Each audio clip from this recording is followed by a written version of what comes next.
আসসালামু আলাইকুম। কেমন আছেন সবাই? আশা করি ভালো। আমি আল্লাহর রহমতে ভালো আছি। আজকে কথা বলবো মরিচ নিয়ে।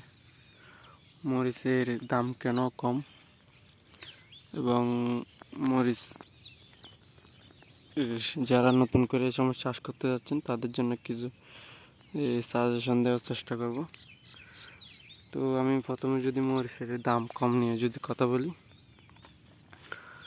এটার কয়েকটা কারণ থাকতে পারে। তার মধ্যে একটা হচ্ছে অতিরিক্ত উৎপাদন অথবা অতিরিক্ত মরিচ চাষ, এটা হতে পারে। অথবা আগের বছর মনে হয় সিন্ডিকেট ছিল, সিন্ডিকেটের কারণে মরিচের দাম বাড়তি ছিল আমার মনে হয়। যেটা আমি নিজের একটা ধারণা নিয়ে কথা বললাম আর কি, এর বিপরীত হতে পারে।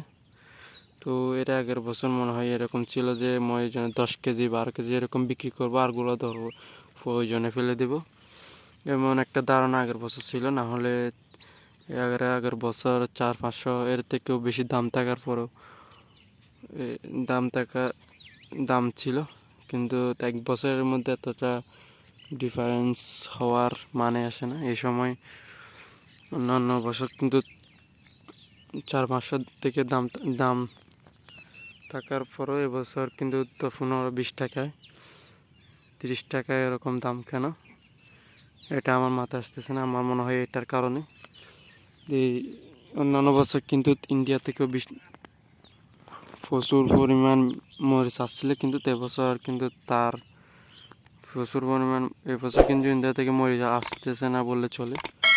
এরপরে কিন্তু বাংলাদেশে মরিচের দাম 10 থেকে 15 টাকা।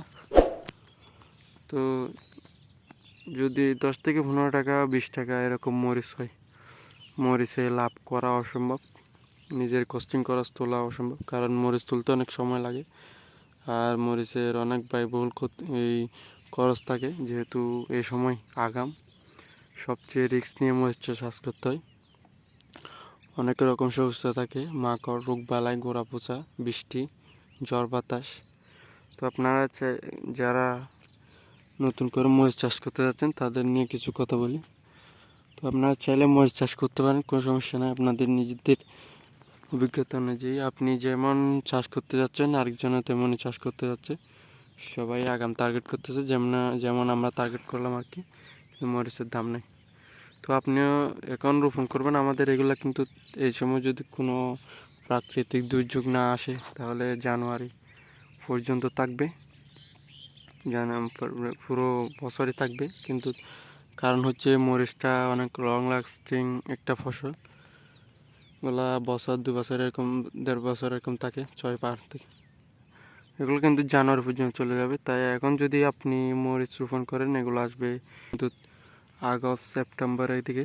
তো এমনি আগস্ট মাস থেকে কিন্তু শীতকালীন ফসল চাষ করা হয়। তো আপনারা যা এখন রোপণ করবেন এগুলো আগস্ট সেপ্টেম্বরের দিকে আসবে, তখন কিন্তু অতিরিক্ত মরিচ চাষ করবে মানুষ।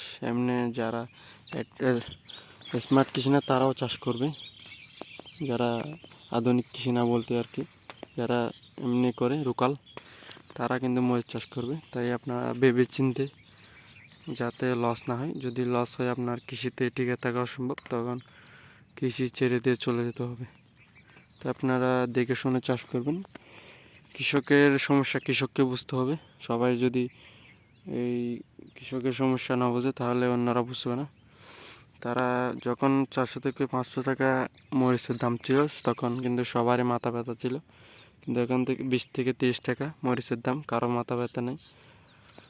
তাই আমাদের চিন্তা আমাদের করতে হবে, আমাদের দেখে শুনে অনেক হিসাব করে চাষটা করতে হবে। চাইলে রোপণ করতে হবে, কোনো সমস্যা না। আমি বলবো আমার একটা নিজের অভিজ্ঞতা থেকে সাজেশন দিব না করার, কারণ অতিরিক্ত মরিচ চাষ হচ্ছে এবছর, আমি যা দেখলাম আর কি। তারপরেও করতে পারেন। দেখেন এখন অতিরিক্ত বৃষ্টি অতিরিক্ত যার পরও মরিচের দাম নেই, তো কখন বাড়বে মরিচের দাম? আমার মনে হয় না এবছর 100 টাকার উপরে যাবে মরিচের দাম। ওই আপনারা চাইলে অন্য কোনো সবজি যেগুলো ভালো দাম থাকবে সামনে গিয়ে এরকম টার্গেট করে রোপণ করতে পারেন। সব যদি একই ফসল চাষ করি তাহলে সবারই লস, অন্য কারো লস যাবে না, আমাদের কৃষকদেরই লস যাবে। তো আপনারা এই দেখে শুনে নিজেদের অভিজ্ঞতা অনুযায়ী রোপণ করবেন। এ হচ্ছে আজকের ভিডিও, আশা করি বুঝতে পারছেন। তো পর্যন্ত পাশে থাকার জন্য ধন্যবাদ। আসসালামু আলাইকুম রহমতুল্লাহ।